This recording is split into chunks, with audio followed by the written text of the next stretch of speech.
বৰা বাপে কৈছে ধৰি লওক বৰা বাপৰে অকল মায়া নাই আমাৰো আছে মায়াটো থাকিব পৃথিৱী ব্ৰহ্মাণ্ডতে মায়া আছে মায়া শক্তিৰ দ্বাৰাই গোটেই জগতখন হেৰি কৰি আছে কাৰণ ব্ৰহ্মা আদি কৰি জীৱ-জগত মায়া হৈ যাতে আমি সকলোৱে শুই আছো তুমিহে চৈতন্য সনাতন হয় নে বাৰু গতিকে ভগৱান কৃষ্ণই অৰ্জুনক কৈছে হে অৰ্জুন বোলে এটা কাম কৰিব লাগিব যে মামেব প্ৰপদ্যন্তে মায়ামেতম তৰন্তি তে যিসকল প্ৰাণীয়ে মোৰ ওচৰত কায় বাক্য মানে শৰণাপন্ন হৈ যায় সেই মানুহবিলাকে মোৰ মায়াৰ পৰা বাচিব পাৰিব যেনেকে জালুৱা মাছ মৰা জালুৱা ধ্যান দি মাছ মৰা জালুৱা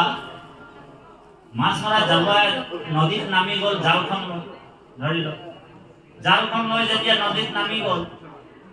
এআঁঠু পানীত মাছ মাৰিবলৈ গৈছিল জালুৱাটো আৰু জালুৱাটোৰ জালৰ ছাঁটো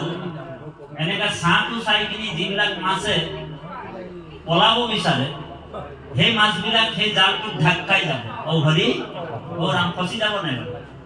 জালৰ ছাঁটো চাই কিনি যিবিলাক মাছ পলাব বিচাৰে জালৰ হেৰিটোত তেওঁলোক ঢাক খাই যাব তাৰমানে কৃষ্ণক এৰি অন্য দেৱ দেৱী অন্য প্ৰকাৰে যিসকল ভকতি লাইনটো লৈছে সেইসকল সেই মায়াৰ সংসাৰত তেওঁলোক ফচি যাব আৰু যিবিলাক চতুৰ দেখক জ্ঞানী হয় বোলে জালুৱাটোৰ বোলে ভৰিয়ে তলে তলে সোমাই যায় মাছবিলাক সেইবিলাক মাছ জালটোত ফচিব নেকি কেতিয়াও নফচে তো ভগৱান কৃষ্ণই কৈছে মামেব প্ৰপদ্যন্তে মায়ামেতম তৰন্তি যি নেকি মোৰ চৰণত শৰণাপন্ন হৈ গ'ল আশ্ৰয় লৈ ল'লে সেইবিলাকে মোৰ মায়াৰ পৰা তেওঁলোক বাচি গ'ল ইয়াতে ভাঙনি কৰিছে ভক্তি ৰত্নাকৰ গ্ৰন্থত কি বুলি ভাঙনি কৰিছে এই ৰাম অবস্তুক দেখা মন্ত বস্তু কয়াবৰি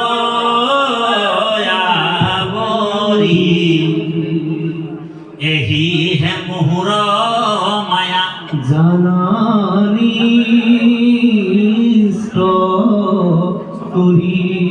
হে ৰাম ভগবন্ত মাধৱৰ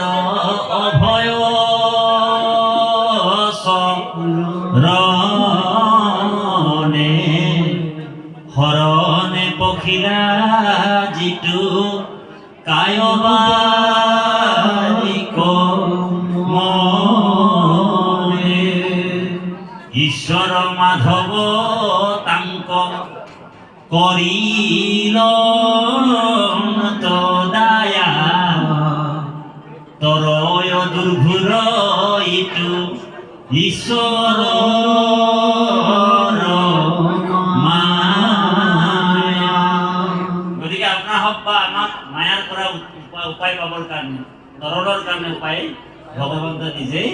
দি দিছে গতিকে যাৰ আছে উপায় দিছে সেই উপায়টো যদি আমি নলওঁ আৰু আমি যদি বেলেগ প্ৰকাৰে আমি মায়াৰ পৰা বাচিম বুলি ভাবিলে সেই জালুৱাটোৱে যেনেকৈ জাল মাৰোঁতে যিমান মাছবিলাক ফচি গ'ল তেনেকুৱা আমিও মায়া সংসাৰত ফচি যাব লাগিব মায়াটো কেনেকুৱা পাতি ৰাখিছে ভগৱানে যেনেকৈ মকৰাই জাল পাতি কিনে মকৰাই জালৰ ওপৰত বহি থাকে হয়নে মকৰাৰ জালটো ক'ৰ পৰা আহিছিলে আপোনালোক জানেনে মকৰাই ক'ৰ পৰা জাল বনায় পাৰিবা নেকি কোনোবা বুলি ক'বলৈ হয় তো ভগৱন্ত গোটেই প্ৰলয় কালত গোটেই পৃথিৱী ব্ৰহ্মাণ্ডখন নিজৰ উদৰতে সোমাই লয় হয়নে আৰু যেতিয়া সৃষ্টি কৰিবলৈ যায় একাকী নৰ্মতে বিশ্বমতে মাই সৃজন্তে হৰি ভগৱন্ত অকলে অকলে থাকি আমনি পায়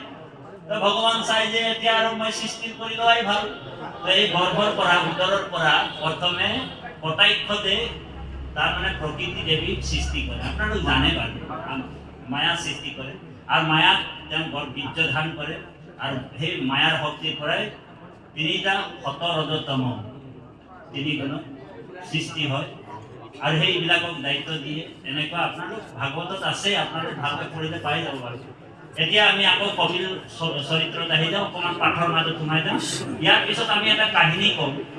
সকলোৱে মানে সুন্দৰভাৱে শুনিব আৰু গাড়ীৰ পিছফালে লিখা থাকে ন আকৌ আহিম বুলি আপোনালোকৰ মাজত আকৌ আহিম আৰু কোনোবা দিন এতিয়া আপোনালোক অকণমান সিদ্ধ লৈ লওক কাৰণ ইমান দেৰিলৈকে আপোনালোকক বহুৱাই কিনি যদি কথাই শুনাই থাকিব, যদি আপোনালোকক কথাই শুনাই থাকিম, কাৰণ বিজ্ঞানসন্মতৰো কথা এটা আছে, বিজ্ঞানৰো কথা আছে। কাৰণ সময়ৰ আহাৰটো যদি আমি সময়ত নলওঁ, বোলে 2টা বজাৰ আহাৰটো যদি 10টা বজাত লওঁ ৰাতি, বা 2টা বজাৰ আহাৰটো যদি 6টা বজাত লওঁ, তেনেহ'লে হৰি ওৰাম হৈ যাব, তাৰমানে গণ্ডগোল হয়। সেইকাৰণে সময়ৰ প্ৰতি আমি লক্ষ্য ৰাখি 10জন 20জনকে গৈ কিনে আহাৰ লওঁ। এতিয়া আমি কাহিনীৰ যোগেদিহে আপোনালোকক কথাখিনি কওঁ, গতিকে আপোনাক জয় গুৰু।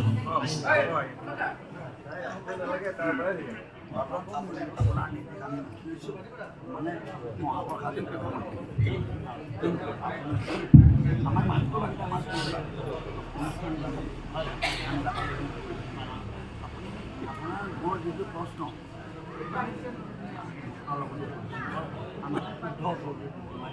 আৰু আপোনাৰ আমি চিৰৰে সুন্দৰ নাম আন এটা যে হৰি আমি আজি জানি চিত্তকৃত হৈ হয় আমি আনকো শুনি দিম আমো ওলাব বহুত সুবিধা ন এইটো আপোনাক আগতে ক'লো আমি অন্যকো জানিব লাগে। এজন হৈছে জিজ্ঞাসু ভকত, গতিকে এজন মানে খুচৰি খুচৰি লৈ জ্ঞান হয় হয় ভাল হৈছে। কৃষ্ণ আমি পুনৰ পাঠলৈকে আগবাঢ়ি গৈছো।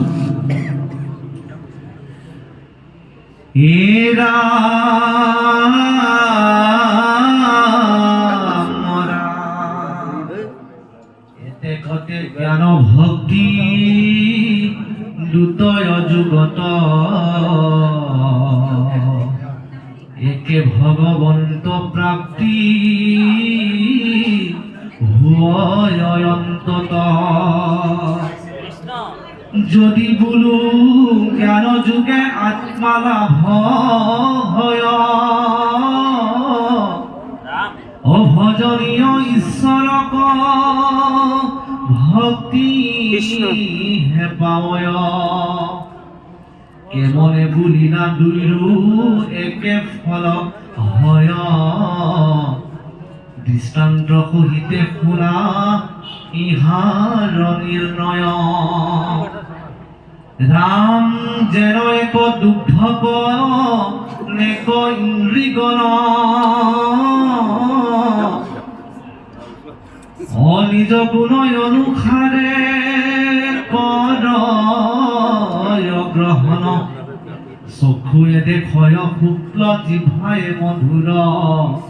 চালত লগাইলে বোলে শীতল প্ৰচুৰ। হিমতে ঈশ্বৰক নানা শাস্ত্ৰ চয়, সগুণ নিগুণ ৰূপে প্ৰকাশ কৰয়। ৰাম পাছে সেহি ধৰি বিধা নকল ৰংগল, বহু রূপে পাবে যাই সেহিনা রায়ণ। রাম ভকতির চারি বিধ কহিলু পূর্বত, অসগুণ নির্গুণ রূপে তোমার আগত। এরা উৎপত্তি বিনাশ যিটো অকৰে প্ৰাণী যত, অহেন কাল ঈশ্বৰৰ কহিলু মহত। ৰাম জীবৰ সংসাৰ কহিলু নামত, অশুনি যে ৰমতে লোক হুৱে বীৰ কত।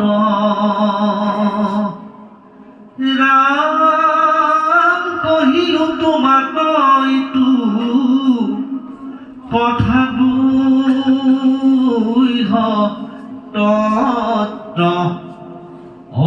মই উপদেশ নিদি মাহাদুৰ্য নত এৰাম খনুৱা কটোৱা ধৰ্ম অধজি কৰিত অইসব কোনো নক হিবা কদা চিত দুৰাচাৰ লোভিয়া যে গৃহ সুখে ৰত অমুহুৰ ভগত দেখি যিটো